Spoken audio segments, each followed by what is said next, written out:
अस्सलाम वालेकुम व्यूवर्स, मैं हूं नाइला दानिश। वीडियो में आप देख सकते हैं कि आइसक्रीम मेरी कितनी क्रीमी टेक्सचर की बनकर तैयार हुई है। बिल्कुल क्रिस्टल फ्री आइसक्रीम है और फौरन से मेल्ट नहीं हो रही। ना कंडेंस मिल्क, ना डेयरी क्रीम और ना ही केमिकल। घर की बहुत ही सिंपल चीजों से तैयार करेंगे सभी की फेवरेट बटर स्कॉच आइसक्रीम। तो आज मैं आपको बताऊंगी कौन सा सीक्रेट इसमें डाला जाता है जिससे आइसक्रीम बिल्कुल स्टेबल रहती है। इस रेसिपी की जान कैरमल क्रंच बहुत ही आसान और परफेक्ट तरीके से आपको बनाना बताऊंगी। पहले आपने एक प्लेट या थाली को ऑयल के साथ अच्छे से ग्रीस कर लेना है। कैरमल क्रंच तैयार करने के लिए एक बर्तन में 3 टेबल स्पून पानी और आधा कप चीनी ली है। रेसिपी को आपने पूरे ध्यान से देखना है, ऐसा फ्लेवर आपको बाजार से नहीं मिलेगा। 2 से 3 ड्रॉप नींबू का रस डालेंगे। नींबू का रस डालने से ये होगा चीनी क्रिस्टलाइज नहीं होती। ये एक छोटी सी टिप है। मीडियम टू लो फ्लेम पर कंटिन्यूसली चम्मच चलाते जाएंगे। चीनी को पहले मेल्ट होने देंगे। इस तरीके के साथ जब आप कैरेमल सॉस तैयार करेंगे ना, तो ना ही ज्यादा टाइम लगता है और ना ही चीनी क्रिस्टलाइज होती है। सॉस का कलर चेंज होने लगा है और अब इस पॉइंट पर फ्लेम को बिल्कुल लो कर देंगे। इससे ज्यादा डार्क कलर आपने नहीं करना है, वरना आपकी ये सॉस कड़वी हो जाएगी। 1 टेबल स्पून बटर ऐड करेंगे। बटर ऐड करने से इस कैरेमल सॉस का टेस्ट और टेक्सचर अच्छा बनता है। और साथ ही इसमें शामिल करेंगे आधा कप कूटे हुए बादाम। कूटे हुए बादाम के साथ जब ये कैरामल क्रंच तैयार होगा ना, और जब इसे आइसक्रीम में ऐड करेंगे तो रिजल्ट देखकर आप लोग हैरान रह जाएंगे। बहुत ही कमाल का टेस्ट बनता है। कैरामल क्रंच से इस आइसक्रीम का टेस्ट नेक्स्ट लेवल तक चला जाएगा। कुछ सेकंड्स पकाने के बाद फ्लेम को बंद करेंगे और अब इस कैरामल क्रंच को ऑयल से ग्रीस की हुई थाली पर निकाल लेते हैं। ऑयल लगाने से ये होता है कि बाद में हम इसे आसानी के साथ उतार सकते हैं और इस तरह से फैलाते हुए आपने इसे सेट कर लेना है ताकि ये बिल्कुल इवनली सेट हो जाए। और अब चलते हैं नेक्स्ट स्टेप की तरफ। एक पैन में पहले आधे कप मिल्क के साथ 2 टेबल स्पून वेनिला फ्लेवर का custard powder and 1.5 table spoon cornflour add करेंगे। सर, हम जब आइसक्रीम खाते हैं तो वो जल्दी जल्दी पिघलना शुरू हो जाती है, पानी बन जाती है। कॉर्नफ्लोर ऐड करने से आइसक्रीम काफी स्टेबल रहती है और सॉफ्ट भी बनती है। और दूसरा सीक्रेट है milk powder. 2 table spoon milk powder add करेंगे। मिल्क पाउडर पानी को एब्जॉर्ब कर लेता है और आइसक्रीम में बिल्कुल भी आइस क्रिस्टल्स नहीं बनते।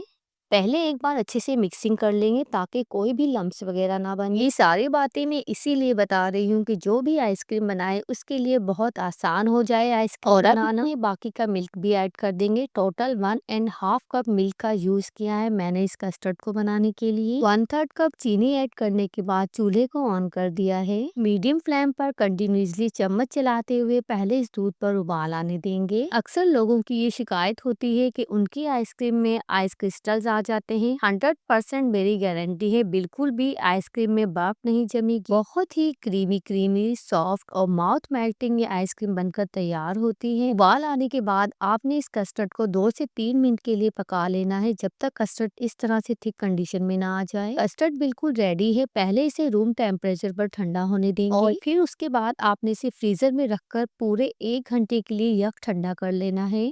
पहले एक बाउल में नीचे बर्फ और ठंडा पानी लेंगे, फिर इसके बाद हमें इस पर दूसरा बाउल रखना है। आइसक्रीम बनाने के लिए मैं यहाँ पर 250 ग्राम चिल्ड व्हिपिंग क्रीम का यूज कर रही हूँ। सबसे इम्पोर्टेंट बात, आइसक्रीम बनाने के लिए तमाम चीजें चिल्ड होनी चाहिए, यहाँ तक कि आपका बाउल भी और व्हिपिंग क्रीम भी चिल्ड होनी चाहिए। स्पैचुले की मदद से इस व्हिपिंग क्रीम में जो क्रिस्टल्स हैं पहले इन्हें खत्म करेंगे और अब इसे 5 से 6 मिनट के लिए खूब अच्छे से बीट करेंगे, जब तक ये साइज में डबल से ट्रिपल ना हो जाए। अगर तो आपके पास इलेक्ट्रिक बीटर नहीं है तो आप ये काम हैंड विस्क की मदद से भी कर सकते हैं।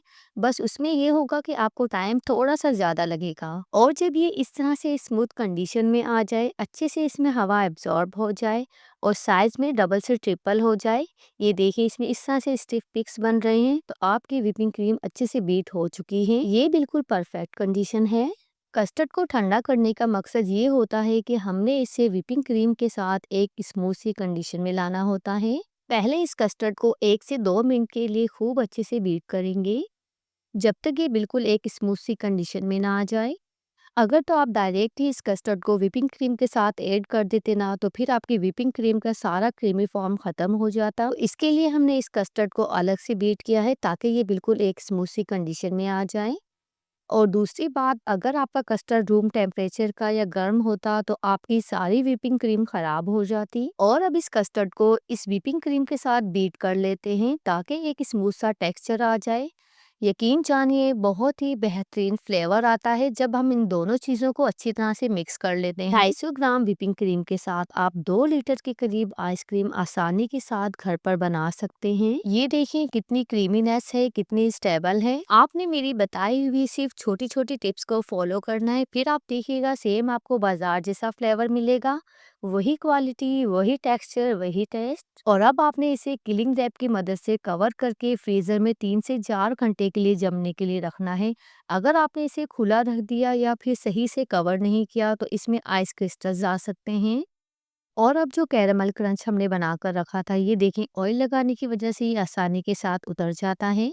पहले इसके इस तरह से बड़े-बड़े पीसेस कर लेंगे और अब एक शॉपर में डालकर या फिर आप ज़िप-लॉक बैग में भी डाल सकते हैं और एक इमाम दस्ते की मदद से हमने इसे मोटा-मोटा कूट लेना है। आपने इसका बिल्कुल फाइन पाउडर नहीं बनाना। जब हम इसे आइसक्रीम में ऐड करेंगे ना तो आपको सेम टॉफ़ी जैसा फ्लेवर मिलेगा जो कि खाने में बहुत ही मज़ेदार लगता है। ये देखिए इस तरह से मैंने इसे मोटा-मोटा कूट लिया है। आइसक्रीम को भी फ्रीज़र में रखे तकरीबन 3 से 4 घंटे हो चुके हैं। और ये देखिए मैंने इसे कितनी अच्छी तरह से कवर किया था, 2-3 लेयर्स लगाकर मैंने इसे क्लिंग रैप के साथ कवर किया था। 3 से 4 घंटे बाद ये पूरी तरह से नहीं जमी है, काफ़ी हद तक तो जम चुकी है, यूँ समझ लीजिए कि 50% तक जम चुकी है। ये प्रोसेस इसलिए ज़रूरी है, अगर आप इसे इसी तरह से जमा देंगे तो आइसक्रीम में पानी के क्रिस्टल्स आ जाएंगे। हम दोबारा से इसे बीट करेंगे, फिर आपकी आइसक्रीम बिल्कुल स्मूथ क्रिस्टल फ्री बनेगी। अक्सर हम लोग जब आइसक्रीम खा रहे होते हैं तो आपने नोट किया होगा वो खाने से पहले ही पानी पानी बन जाती है। इस प्रोसेस से ये भी होता है कि आपकी आइसक्रीम काफ़ी देर तक स्टेबल रहती है, जल्दी पिघलती नहीं है। और अब इसमें तैयार किया हुआ कैरेमल क्रंच ऐड करेंगे। थोड़ा सा कैरेमल क्रंच मैंने बचा लिया है गार्निशिंग के लिए। हल्के हाथ से स्पैचुले की मदद से मिक्सिंग करेंगे ताकि व्हिपिंग क्रीम का क्रीमी फॉर्म ख़त्म ना हो जाए। और अब ये बिल्कुल रेडी है फाइनल जमने के लिए। आप इसे किसी भी एयर टाइट बॉक्स में या फिर बाउल में जमा सकते हैं। मैं यहाँ पर आइसक्रीम बॉक्स का यूज़ कर रही हूँ और ये आइसक्रीम बॉक्स 2 लीटर का है। बाजार से जब हम आइसक्रीम बाय करते हैं तो हमें बहुत ही एक्सपेंसिव पड़ती है। लो बजट में रहते हुए घर पर हम आइसक्रीम आसानी के साथ बना सकते हैं। कैरेमल क्रंच के साथ अच्छे से इसकी गार्निशिंग करेंगे। पहले एक पॉलीथीन शॉपर की मदद से आपने इसे इस तरह से सेट कर देना है ताकि ये बिल्कुल इक्वल सेट हो जाए। और अब इस आइसक्रीम बॉक्स को फ्रीज़र में रख देते हैं 6 से 8 घंटे के लिए या फिर ओवरनाइट के लिए, जब तक ये आइसक्रीम अच्छे से जम नहीं जाती। मैंने इस आइसक्रीम बॉक्स को ओवरनाइट फ्रीज़र में जमने के लिए रखा था। और आप देख सकते हैं इस आइसक्रीम बॉक्स को मैंने मज़ीद कीलिंग रैप के साथ अच्छे से कवर कर लिया था ताकि इसमें कोई भी आइस क्रिस्टल्स ना बने। आइसक्रीम की बहुत सारी रेसिपीज़ आप लोगों ने देखी होंगी और ट्राई भी ज़रूर की होंगी, लेकिन आज की मेरी इस रेसिपी को ट्राई करने के बाद आप बाज़ार से आइसक्रीम लेना भूल जाएंगे। और मैं 100% यकीन से कह सकती हूँ जब आप मेरी इस रेसिपी को ट्राई करेंगे तो आपका दिल खुश हो जाएगा। आइसक्रीम की इतनी बेहतरीन और आसान रेसिपी यूट्यूब पर आज से पहले किसी ने भी शेयर नहीं की। बहुत ही creamy mouth melting butterscotch ice cream एक बार जरूर ट्राई कीजिएगा। रिजल्ट आप लोगों के सामने है, ये देखें फौरन से पिघल भी नहीं रही है, कितनी स्टेबल है आइसक्रीम। हल्की हल्की जब ये आइसक्रीम मेल्ट हो रही है तो देखें कितनी क्रीमीनेस है और यही इस आइसक्रीम की परफेक्ट होने की निशानी है।